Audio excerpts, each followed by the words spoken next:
TF1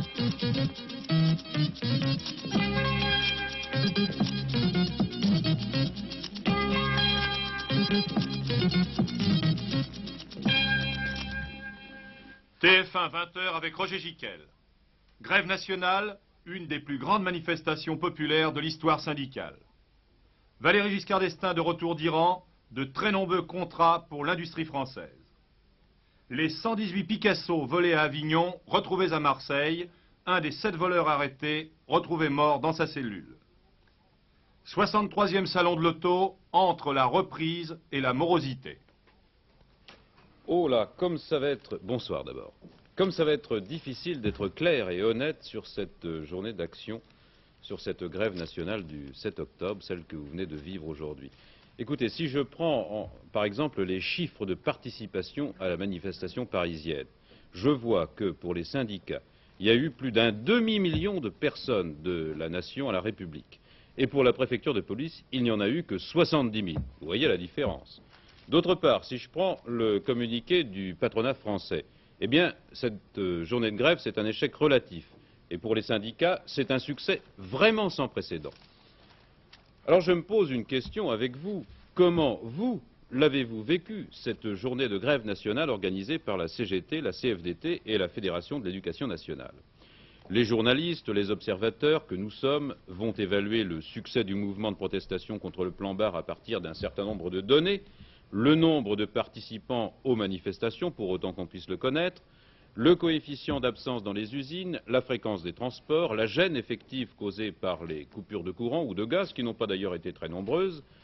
Ces deux derniers points, étant transport et électricité, étant surtout dans le secteur industriel, quelque chose qui conditionne un peu tout le reste du mouvement de grève. Il y aura aussi les déclarations des leaders syndicaux et celles du patronat, ou des ministres responsables, celui du travail, celui de la fonction publique, celui de l'industrie, celui de l'éducation nationale. Ces déclarations seront forcément contradictoires sur le pourcentage des grévistes. Les uns parleront de triomphe, ils en parlent, les autres de demi-échec. Il est évident que dès ce soir, personne n'a les données objectives sur la participation nationale à la grève. Oui, honnêtement, on peut s'interroger sur ce qu'a été cette journée pour les Français, sur le rôle qu'a joué le beau soleil d'automne, sur le degré d'intensité de l'opposition au plan Barre, sur l'habitude qu'on a des plans d'austérité et des grèves nationales. L'habitude implique tout de même une certaine indifférence au plan individuel. Mais, au niveau collectif, c'est tout à fait différent.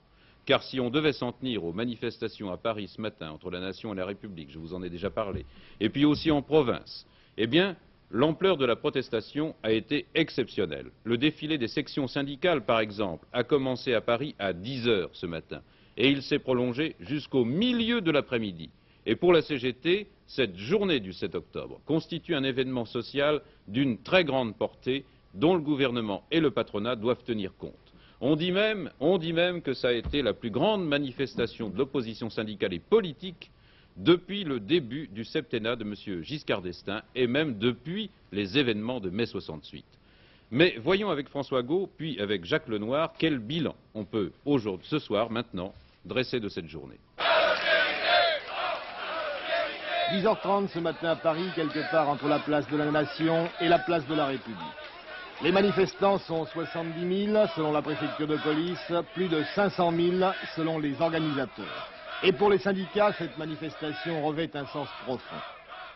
C'est donc une journée où l'on décide d'agir aujourd'hui et plus encore dans l'avenir, mais c'est le rassemblement de toutes les forces populaires, syndicats et partis de gauche, c'est une population regroupée autour de ces organisations pour exiger des négociations positives au plan syndical, mais exiger en même temps des changements profonds de la politique, des réformes et des transformations profondes, au fond exiger que ce régime passe la main dans les années qui viennent aux forces de gauche et aux forces populaires. Bilan de ces grèves et de ces manifestations, il y a eu 240 manifestations dans toute la France. Bilan pour la CGT, journée d'une ampleur exceptionnelle, affirment les dirigeants de cette centrale syndicale. À la Fédération de l'éducation nationale, la FEN, André Henry déclare à TF1 « En moyenne, la grève a été suivie à 85% par les enseignants. Oui, c'était une grève politique, mais ce n'était pas une grève politisée. Enfin, bilan aussi au CNPF. La grève a connu un échec relatif, estime François Sérac. Son importance a été très variée selon les professions, selon les régions et selon les entreprises. 17h cet après-midi à Paris. Au total, la manifestation CGT, CFDT, FN a duré près de 7 heures. Comme on pouvait s'y attendre, c'est dans le secteur public et nationalisé que la grève a été très largement suivie. D'abord à la SNCF où le trafic a été et reste ce soir très perturbé. Grande ligne, un train sur 4 seulement, banlieue parisienne à peine 1 sur 3. Les cheminots ont été plus nombreux à cesser le travail dans l'ouest et le sud-est que dans le nord et l'est du pays. Transport parisien, métro, 30% des rames circulaient et moins de la moitié des autobus étaient en service. Perturbation importante dans le trafic aérien, Air Inter a dû annuler tous ses vols. Au PTT, grévistes plus nombreux que d'habitude, soulignent les syndicats. 43% des effectifs en grève annoncent l'administration. À l'EDF-GDF, 75% de grévistes en moyenne, point fort le midi. Quelques coupures, mais la fourniture du courant était presque normale pour les usagers, car beaucoup d'industriels ayant fermé leur entreprise, la demande en énergie a été moins abondante que prévu. C'est dans l'éducation nationale que la grève a été la plus massivement suivie. Dans le primaire, 80% de grévistes, dans le secondaire, 60 à 70%. Dans l'industrie, le mouvement a été inégal. Ainsi, aux usines Renault, 25% seulement de grévistes à Billancourt, mais paralysie totale des chaînes au Mans. Beaucoup de grévistes, plus de 50% dans le Nord, la Haute-Normandie, la région de Lyon, métallurgie et chimie surtout. Peu d'arrêts de travail, en revanche, en Alsace, dans le Midi et le Sud-Ouest. Ce qui est sûr, en tout cas, c'est que les consignes syndicales ont été mieux suivies que lors des précédents mouvements nationaux. Pendant ce temps-là, on doit bien dire qu'à l'Assemblée nationale, le débat sur la politique générale du gouvernement avait perdu beaucoup de son intérêt. Pourtant, c'est avec acharnement que le Premier ministre a répondu, point par point, chiffre par chiffre, aux critiques des orateurs qui se sont succédés pendant 3 jours à la tribune de l'Assemblée. Les réponses de M. Barre et l'analyse de Patrice Duhamel. Ce qui est important aujourd'hui, c'est qu'en dépit des défilés et des cortèges, un gouvernement déterminé autour du président de la République reçoit des parlementaires de la majorité un soutien sans équivoque. Cela,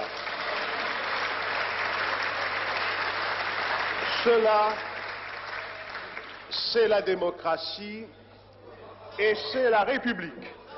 Monsieur Mitterrand, principal orateur de l'opposition, comme on dit dans le langage que je commence à apprendre, a fait un brillant discours et je voudrais rendre à ce discours l'hommage sincère d'un non-parlementaire.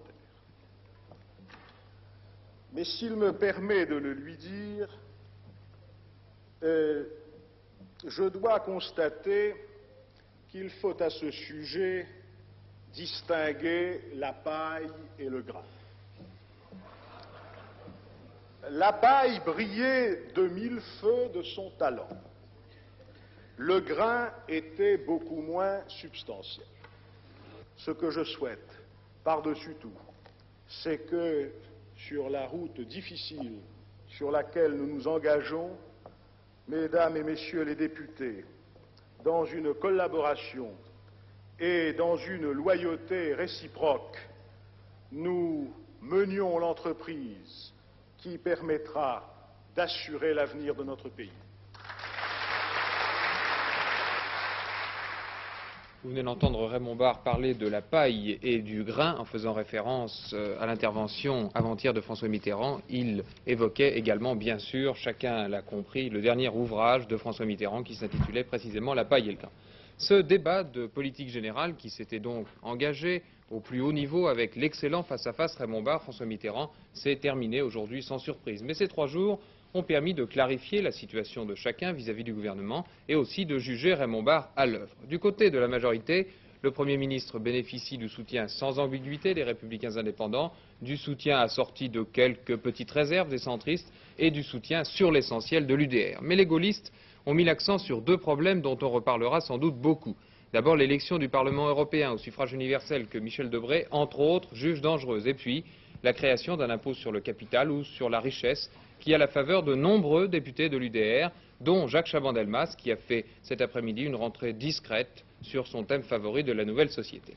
Du côté de l'opposition, la critique du plan Barre a été sévère, mais on a quand même noté des nuances entre les socialistes qui ont argumenté sur le plan technique et les communistes qui, tels Georges Marchais, ont rejeté en bloc le programme du gouvernement. Pour eux, la solution reste la mise en œuvre du programme commun qu'il reste bien sûr à réactualiser.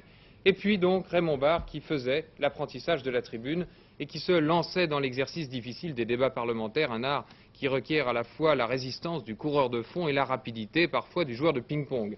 Le Premier ministre a d'une manière générale bien réussi cet examen. On connaissait le professeur écouté, l'économiste distingué et convaincu. On a découvert un certain tempérament et surtout une autorité tranquille.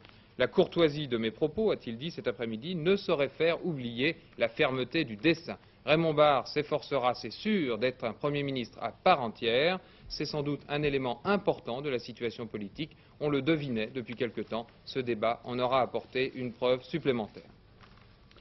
L'Iran. M. Giscard d'Estaing, lui, se refuse à parler de contrats fabuleux. Pourtant, à l'issue de son voyage officiel, c'est une masse de commandes de 60 milliards qui vient de tomber pour la France. La moitié de cette somme résulte de contrats déjà acquis. L'autre moitié se porte sur de nouveaux projets. M. Giscard d'Estaing lui-même a commenté ses résultats ce matin dans une conférence de presse. Il est rentré à Paris dans l'après-midi, mais pour tous les observateurs, il y a eu à Téhéran un coup de fouet aux échanges entre l'Iran et la France, mais également un bon bilan diplomatique. Eh bien, ce bilan sur place, Gérard Saint-Paul. À l'issue de ce voyage officiel en Iran, le président de la République, dans cette grande salle très majestueuse du palais Golestan, a dit combien il avait été sensible à l'accueil du Shah d'Iran et du peuple iranien, un accueil particulièrement digne et chaleureux. Et puis, il a tiré les conclusions de ce voyage officiel. Ces conclusions sont de deux ordres. Premièrement, d'ordre diplomatique. Il sera institué entre la France et l'Iran une véritable coopération diplomatique, puisqu'auront lieu chaque année des rencontres entre hauts fonctionnaires iraniens et français, hauts fonctionnaires ou même entre ministres des Affaires étrangères.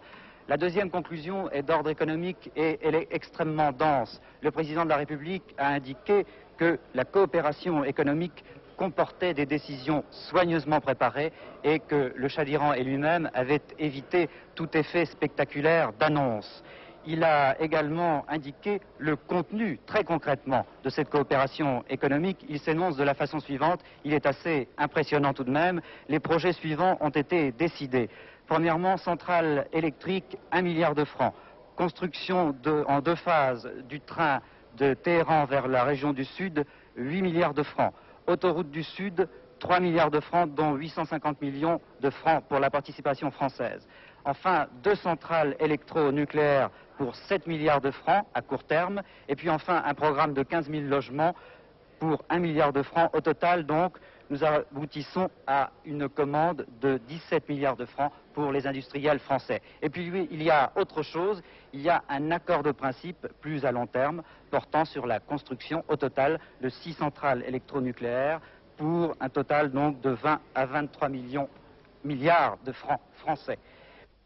Oui, parmi les questions qui n'ont pas été évoquées, il y a eu le problème du retraitement du combustible nucléaire consommé par les centrales françaises qui vont donc être vendues à l'Iran. Nous avons parlé du problème général de la prolifération et des risques nucléaires, a dit M. Giscard d'Estaing. Le Shah est opposé à la diffusion nucléaire dans la région. C'est un sentiment que nous partageons, a simplement dit le président de la République. Il n'a pas été non plus question d'une prochaine augmentation du prix du pétrole. Et ça, c'était quand même très intéressant. La France a seulement donné des garanties d'enlèvement du pétrole en Iran par les compagnies françaises. Et l'Iran est maintenant notre deuxième fournisseur avec 15 millions de tonnes. Dépendons donc un petit peu de ces garanties, de cette coopération entre la France et l'Iran. Il n'a pas été question non plus de vente d'armement français à l'Iran. Il n'a pas été beaucoup question du Concorde.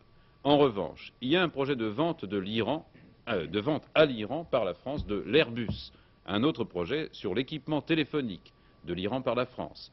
Et puis, parmi les choses fermes, la construction d'une chaîne de montage de Peugeot 504, qui doit démarrer en 78. Il y a beaucoup d'autres choses, mais je crois qu'il faudra attendre un petit peu pour faire la véritable analyse de tout ce bilan.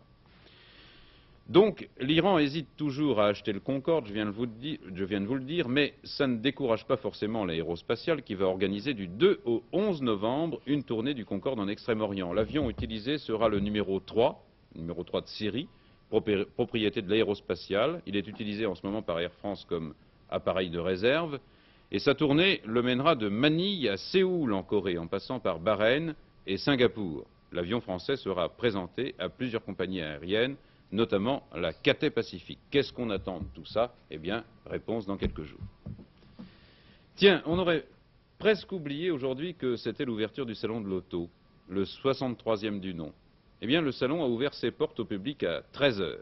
Je parle bien d'ouverture et pas d'inauguration. Le président de la République était en Iran, le Premier ministre était à l'Assemblée. Mais c'est sûrement plus profond que cela. Après tout, pour les responsables de l'État, le salon de l'auto est sûrement devenu un salon comme les autres. Cela dit, il y a un mois, les constructeurs automobiles se frottaient les mains, ils s'émerveillaient entre eux de s'être aussi bien sortis de la crise du pétrole, ils ne tarissaient pas de sarcasme contre ceux qui avaient prématurément condamné l'automobile il y a quelques années, une dizaine d'années. Et puis, en quelques semaines, les choses ont tout de même un peu changé.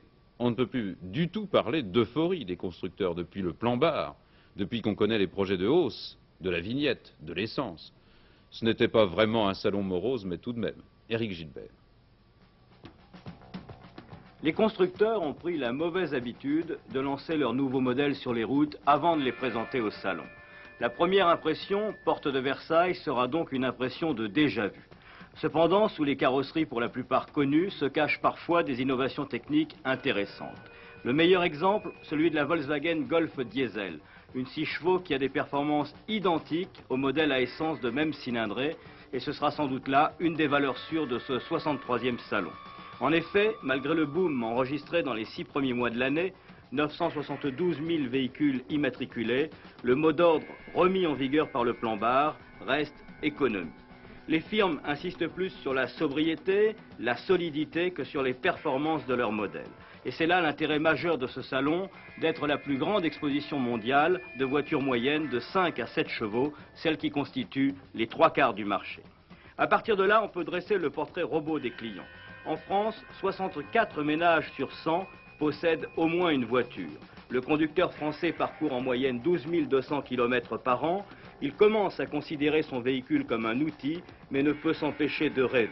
Et cela explique d'une part que malgré des prix élevés et les limitations de vitesse, les modèles de sport restent très convoités et que d'autre part, le marché de la voiture de prestige, représentant à peu près 3% des ventes, ne subit aucun des contre-coups de la crise. Belle image, mais c'est pas une voiture. Enfin, grâce à Éric Gilbert et puis aussi à Jean-Louis Burgat et à leurs enquêtes auprès des constructeurs, vous savez quels sont leurs projets immédiats ou à long terme, ce sont des enquêtes que nous avons publiées ces jours-ci, eh bien nous allons, dans les jours prochains, continuer cette série sur les grandes marques automobiles françaises et étrangères. Restez à l'écoute. Plus de 8 mois après le vol tout à fait stupéfiant de 118 toiles de Picasso au Palais des Papes à Avignon, pas les meilleures toiles de Picasso, mais tout de même des Picasso, eh bien, les voleurs ont été retrouvés hier soir à Marseille, à la suite d'un renseignement. Les inspecteurs de Marseille ont arrêté 7 personnes. Ils ont à la fois pris les voleurs et récupéré les toiles de Picasso. Mais l'affaire aurait pu se terminer ainsi, à l'avantage des policiers et de l'héritage Picasso. Cette nuit, pourtant, l'un des auteurs du vol est mort dans sa cellule. Et là, ça pose d'autres problèmes, d'autres questions. Robert Pietri va vous apporter sur cette affaire les éclaircissements que vous attendez, que nous attendons. Eh bien, hier soir, il est 21h30, à l'heure où les Marseillais vont au cinéma ou sortent du restaurant. Des inspecteurs de la police judiciaire bloquent une camionnette, de location d'ailleurs, en haut de la Canebière, près de l'église des Réformés. 4 hommes sont arrêtés, 2 cueillis dans leur hôtel, sans résistance. Un 7e tire un coup de fusil de chasse et prend la fuite avant d'être lui aussi neutralisé par un policier en civil qui précisément sort d'un restaurant. Les 118 tableaux sont retrouvés intacts dans la camionnette, aucun n'est signé, mais l'ensemble représente plus d'1 milliard de francs. Les 7 hommes, des Français, un Allemand, un Belge, sont conduits à l'évêché. Ne vous trompez pas, il s'agit de l'hôtel de police de Marseille. Comme ça qu'on l'appelle. On procède à leur interrogatoire. Sans aucun sévice corporel, m'a affirmé au téléphone cet après-midi le préfet de police, M. Michel. Puis, on les enferme séparément. Vers 1h30 du matin, lors d'une ronde, les policiers découvrent sans vie le truand de nationalité belge, un certain Timmers, à qui appartenait d'ailleurs la camionnette. On constate un décès subit. Ce matin, le médecin légiste procède à une autopsie. En voici les résultats. Présence de caillots de sang dans plusieurs vaisseaux près du cœur, artère coronaire en très mauvais état, mais pas de coronarite aiguë, absence de traces de sévices ou d'hématomes sur le corps. Cet homme est-il décédé de mort naturelle? Pour l'instant, la police répond par l'affirmative. Mais dans les jours qui viennent, s'il y avait une plainte de la famille, l'IGS, c'est-à-dire la police des polices, ferait une enquête sur les circonstances de cette mort. Il reste maintenant à confondre et à arrêter, bien sûr, les receleurs de tableaux. Ce sont pour la plupart de très riches amateurs français et étrangers qui assurent le transport, mais aussi l'écoulement des œuvres d'art dérobées malheureusement dans les églises, les musées et les monuments historiques. L'Amérique et sa campagne électorale. Eh bien, il semble que Jimmy Carter ait gagné la 2e manche du match télévisé en 3 émissions, l'un des événements forts de la campagne électorale.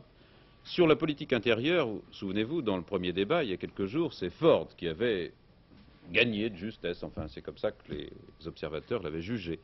Et hier, c'est Carter qui a été déclaré vainqueur par les observateurs, les mêmes observateurs. Cette fois, le thème était la politique étrangère et la défense. Tout le monde s'attendait à une nouvelle démonstration de supériorité, même légère, du président en exercice. Ça n'a pas été le cas. Le président Ford a commis une gaffe qui peut peut-être lui coûter cher. Il a affirmé qu'il n'y avait pas de domination soviétique sur l'Europe de l'Est. Et là, ça a été un tollé chez les démocrates et puis aussi dans le corps diplomatique. Le point sur ce débat télévisé et sur la campagne électorale avec vous, Michel Onfroy. Eh bien, ce qu'on peut dire, c'est que Gerald Ford est resté logique avec lui-même et avec l'interprétation du traité d'Helsinki qui veut qu'il existe en Europe une sphère d'influence soviétique. Cette attitude avait valu à Ford de sévères attaques de la part de Ronald Reagan lors des élections primaires et cela lui avait même coûté certaines des élections primaires. Apparemment, rien n'a changé, sinon que depuis ce matin, l'entourage présidentiel essaie d'expliquer aux journalistes à Washington qu'en voulant dire qu'il n'existait pas de domination soviétique sur l'Europe de l'Est, Gerald Ford voulait dire en fait qu'il n'accepterait jamais la domination soviétique sur les pays d'Europe orientale. Alors, c'est une querelle de mots. Disons que cela paraîtrait quand même plus conforme à la philosophie républicaine et que peut-être Gerald Ford s'est mal expliqué. En tout cas, cela lui coûtera, je crois, des voix, car, comme vous pouvez le penser, Jimmy Carter et les démocrates se sont précipités à corps perdu dans cette brèche, au moment où Gerald Ford, lui, était pratiquement à égalité dans les sondages avec son adversaire démocrate. La presse et les commentateurs américains estiment unanimement ce soir que la supériorité de Jimmy Carter a été totale hier soir et que, contrairement à la fois précédente, Carter a été beaucoup plus à l'aise, beaucoup plus sûr de lui que le président Ford. Il a été aussi plus mordant et plus agressif que Gerald Ford, réduit constamment à la défensive. Mais la masse des téléspectateurs, elle, si elle a donné la victoire à Carter par 38% à peu près de suffrages favorables contre 34% qui ont vu la victoire de Ford, ce qui fait quand même une différence assez minime, mais enfin victoire quand même de Carter, cette masse de téléspectateurs estime aussi que ce débat n'a pas été beaucoup plus passionnant que le premier, autrement dit qu'il a été pratiquement aussi ennuyeux et il y a certainement eu une écoute moins importante que la première fois, ce qui amenuise en quelque sorte l'impact de la victoire de Carter. Un Carter qui, sur bien des points, semble avoir fait sienne les idées de Ronald Reagan hier soir, notamment à propos des rapports avec l'Europe de l'Est et surtout à propos du maintien de la souveraineté américaine sur le canal de Panama, ce qui a provoqué pas mal de surprises. Mais là aussi, on peut trouver une explication. Jimmy Carter a tenté de rattraper son électorat conservateur qu'il voyait fuir vers Ford et pour repasser précisément en tête de la course. Mais nous sommes encore à 4 semaines de l'arrivée et je crois que le moins qu'on puisse dire, c'est que les jeux ne sont pas faits. Oui, et puis il y aura un 3e débat à la télévision le 23 octobre sur toutes les questions, donc on peut penser que tous les coups seront permis et 10 jours après, ce sera l'élection. Jean-Claude Narcy, les autres nouvelles de ce journal. Oui, et en bref, tout de suite, la Suède, après 22 jours de crise, M. Fälldin a été élu Premier ministre, comme prévu le président du Parti centriste, vainqueur des élections législatives après la défaite de la social-démocratie, a formé un gouvernement de coalition. Coup d'État en Thaïlande, le pouvoir à nouveau entre les mains de l'armée, ceci au lendemain des émeutes des étudiants qui protestaient contre le retour d'exil de l'ex-Premier ministre, le maréchal Kitty Kakorn. On manque de précision sur l'équipe qui s'est emparée du pouvoir, si ce n'est le nom que l'on connaît de celui qui est à sa tête, l'amiral Sangad Chalorio. Deng Xiaoping, victime des chansons populaires. Sur tous les tons, l'ancien dirigeant chinois est attaqué dans un recueil de 111 chansons publié par une maison d'édition de musique. Sur toute la gamme, les ouvriers dans les usines, les paysans dans les rizières, les soldats dans les casernes condamnent la tentative de déviationnisme droitier de Deng. L'écrivain roumain Corlaciu a cessé la grève de la faim. C'est à l'hôpital qu'il a appris que les autorités roumaines acceptaient que sa femme et ses 2 enfants viennent le rejoindre en France. Corse, 2 attentats à l'explosif dans la région de Bastia ont détruit des lignes télégraphiques et téléphoniques. Ces attentats seront revendiqués par le Front de libération de la Corse. Et puis enfin, collision aérienne entre 2 Mirage F1 aujourd'hui, collision spectaculaire mais sans victime heureusement. Les 2 chasseurs de la 5e escadre se sont télescopés près de Clermont-Ferrand. Grâce au siège éjectable, les 2 pilotes sont sains et saufs. Voilà, bonne soirée à tous au nom de toute l'équipe de TF1 Actualité. Le dernier journal, eh bien, en fin de programme, bien sûr. Non, pardon, il n'y a pas de dernier journal, je me suis complètement trompé, puisque c'est une journée de grève aussi pour les journalistes et les techniciens.